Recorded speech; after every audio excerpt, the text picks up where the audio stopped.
Housing titles, land titles. Do you really own them? And moreover, can you actually prove it? When Australia was first settled, the Crown acquired land from the Indigenous people and disseminated that land under grants, under something called general law. This was where the Crown would grant you usury rights over something called a parcel of land. You could prove that you were the rightful owner of that land by simply referring to the deed or the grant from the Crown. If at any point you decided to trade that land and sell it to somebody else, you would then pass the original Crown grant to that person. If that person decided that they would want to trade with somebody else, they would pass the original Crown grant on, together with any other deeds from the original user or occupier. As the land was passed down and traded, deed after deed after deed was added to the folio, which would prove a link, of course, that led right back to the original Crown grant. This was known as the deeds system. That system worked very, very well, except that it was very cumbersome, and there was a lot of work required to prove that documents were official, that going back to the original Crown grant, that all documents needed to be verified continually upon sale and transaction. As a result, the government of South Australia came up with a system called the Torrens system. And the Torrens system was created in 1858. After 20 or so years of Crown grants, it was decided that the government needed to take control over the deed system. Under the Torrens system, we saw the creation of something called the titles system. Under this system, the South Australian government required that people would hand in all of their deeds, their entire folio, which was often many, many, many pages, depending on how many owners there'd been. And these would be converted to something called title, a singular document that was a summary of the deed process, which gave a government guarantee that you were now the rightful owner of that parcel of land. This process was sold to the common man as a simplistic way to trade and transact land. No longer did you have to go through this messy deed process, proving ownership, proving who was the original occupier, right back to the Crown grants. Under this new Torrens system, it was easy. The government simply guaranteed that you were the rightful owner, and that was that. The only problem is that the deed process was lost forever once you converted to title. The deeds over time were archived and eventually destroyed. So you could no longer prove back to the dawn of time that you were the rightful owner of this property. All you had was a title that was a government guarantee. Over time, this Torrens legislation was adopted by Queensland, New South Wales and Victoria, and in 1958 we saw the creation of the Land Transfer Act, known as the Land Transfer Act of 1958. This was really the moment at which all deeds upon transaction were deemed null and void and needed to be transferred to title so that everything could be controlled from a central location under something called the Registrar of Land. Little by little, the common man was having his land rights taken away through this idea of convenience and ease of use. And this has continued to be the case. So we moved from the old deed system under general law to land titles under the Torrens system. And now, as of 2000, the Registrar of Land created an electronic database to go one step further. In 2000, the process of converting land titles in Australia from paper to electronic had begun. In 2009, the legislation was modified again to start getting rid of all paper titles. As of August the 3rd, 2024 in Victoria, it will no longer be possible to hold a paper title of any kind. It will be a completely electronic system. Currently, 65% of all titles are electronic. So there's still work to be done, and there are still deeds, original deeds, still out there. Most likely because some of these properties are held in trust. The deeds are converted to title upon transaction. A transaction requires a financial institution, a lawyer, a conveyancer, all of the above. If there is no transaction, then it's highly possible that some of the original deeds are still intact. But if they do come up for transaction, they'll be transferred to title. And of course, as of August the 3rd, 2024, that title will be electronic/digital. Why is this important, Mr. Guy in the Hat? Why are you telling us this information? How does this affect me and my family, and should I care? The answer to that question is yes, because this is not the end of the road. Under the Australian Constitution, Section 51, subsection 31, what you need to understand is that right from the very, very beginning of Federation, there was a keenness by the Crown to acquire all land and move it into a central location. If you tie Section 51 together with the Land Transfer Act of 1958 and the Land Acquisition Act of 1989, what you will see is a definite move to remove all property rights from the common man and all ownership to be held at the decree and beck and call of a central government.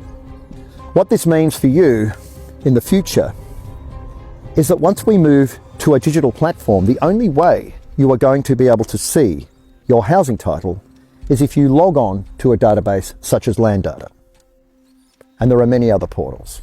If you have a look at compulsory acquisition, a government under compulsory acquisition can take a property if you cannot prove you're the rightful owner.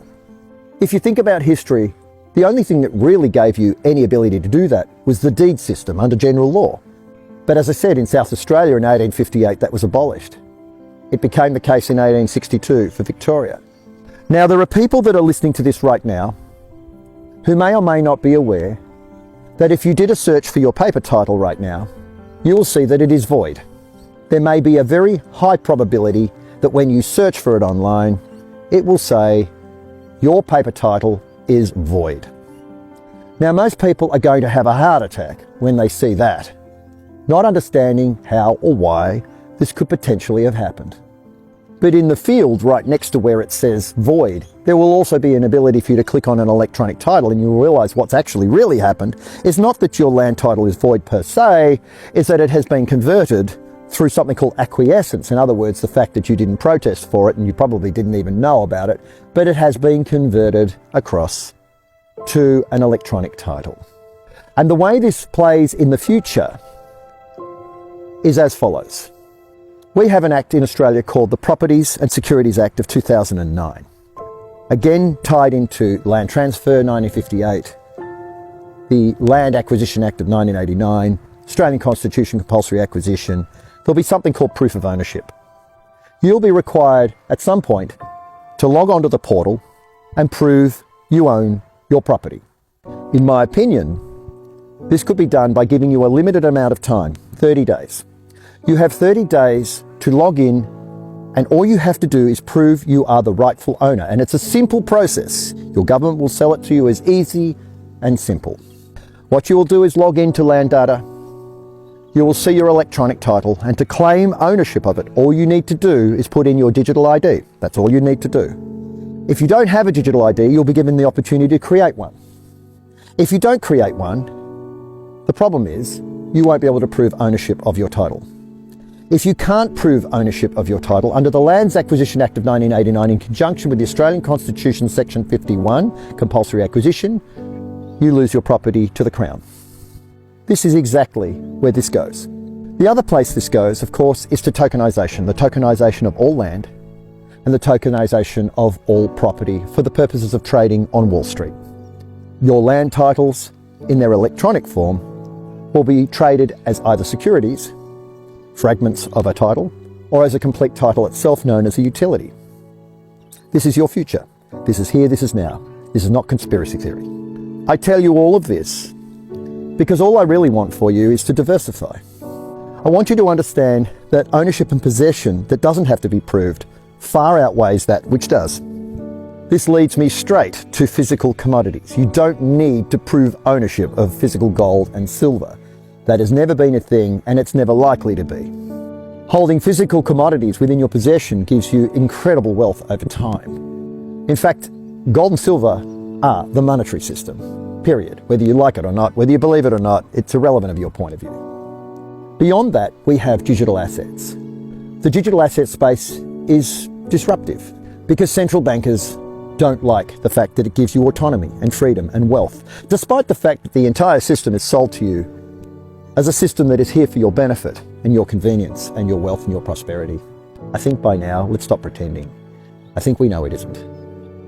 So please understand that if you are not diversified and you are heavily exposed, especially in assets that are controlled by a central register of land or a state government, and the only thing that gives you ownership is your government's say-so, and the only way you can continue that ownership is by complying with whatever it is your government decides that you will comply with, then that is highly problematic. Protect your family at all costs. This has got everything to do with the welfare of our future generations. This has everything to do with your children and your grandchildren. Protect everything you have, protect everything you own, and as always, make good choices.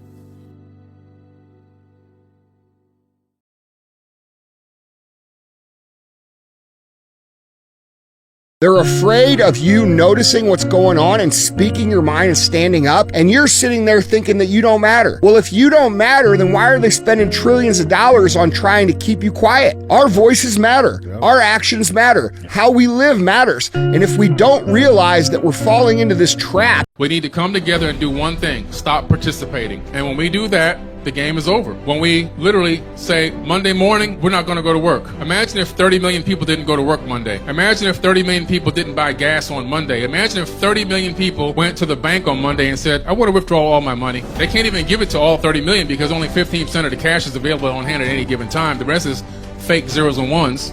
That would collapse the banking system in one day. You see the power in that? You have the power. Well, we all have the power, but what's keeping us back from doing this? Fear.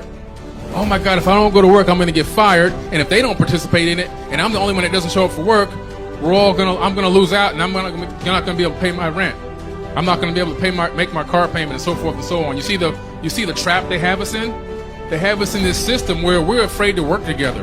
We're afraid to be like, man, we're brothers. We should be, link up. Let's do this together. So that's where we got to get to, guys. We got to get to the point where we're literally all on the same accord, and that's going to happen. We've got to get to that point. If we want to get our country back under our care and control here, our custody, and to remove the belligerent occupation, then all of it must go. All of it. Not this or that, but all of it. And what does that all of it mean?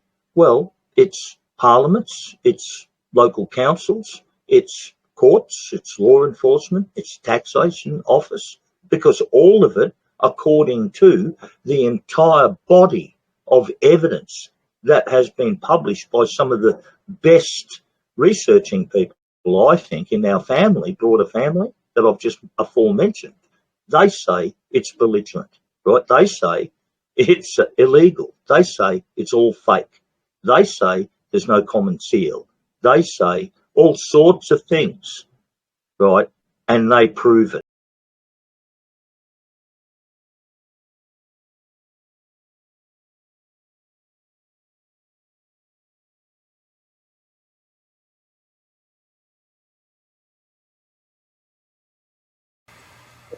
G'day Aussies. Look, we know courage is as rare as rock and horse shit. But find something within yourself to get on and sign up for the National Strike. www.nationalstrikeaustralia.org. Let's end this belligerent occupation and take our country back and give our children a future that we want, not what they want.